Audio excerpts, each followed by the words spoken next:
ভারী বর্ষণে জবুথবু জনপদ। চাঁদপুরের উঁচু জায়গায় বসতবাড়ি আর মূল সড়ক রক্ষা পেলেও ভারী বর্ষণে ডুবে গেছে বাকি সবকিছু। চাঁদপুর সেচ প্রকল্প সহ সদর উপজেলার বাগাদি, ধানুয়া, গাজীপুর, কেরোয়া সহ অর্ধশত গ্রামের চিত্র একই রকম। সড়ক, সেচের খাল, রিং বাঁধ সবই এখন পানির নিচে। দুর্ভোগে প্রকল্পের আওতায় থাকা ৬ উপজেলার কয়েক লাখ মানুষ। ভেসে গেছে কয়েকশো খামারের মাছ।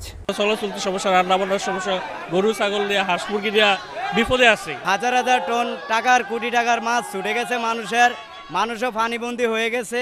মাছের প্রজেক্ট সব বৃষ্টিতে সব ভেসে গেছে, সব মাছ চলে গেছে। প্রকল্প এলাকার মানুষের দুর্ভোগ এবং ক্ষয়ক্ষতি কমাতে তাৎক্ষণিক ব্যবস্থা নেওয়া জরুরি। প্রকল্পের বাঁধের বাইরে নদীতে পানির উচ্চতা বেশি থাকায় নিষ্কাশনের সময় লাগছে বলেও জানালেন সংশ্লিষ্টরা। ভাটার সময় হচ্ছে যে আমরা আমাদের নেভিগেশন গেটগুলো খুলে দিচ্ছি, তখন ভিতর থেকে পানি বাইরে চলে যাচ্ছে।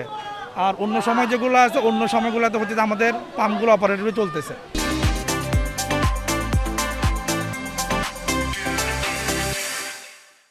চাঁদপুর ও পার্শ্ববর্তী লক্ষ্মীপুর জেলার মোট ৬টি উপজেলার ৫৪,০০০ হেক্টর এলাকা নিয়ে চাঁদপুর সেচ প্রকল্প।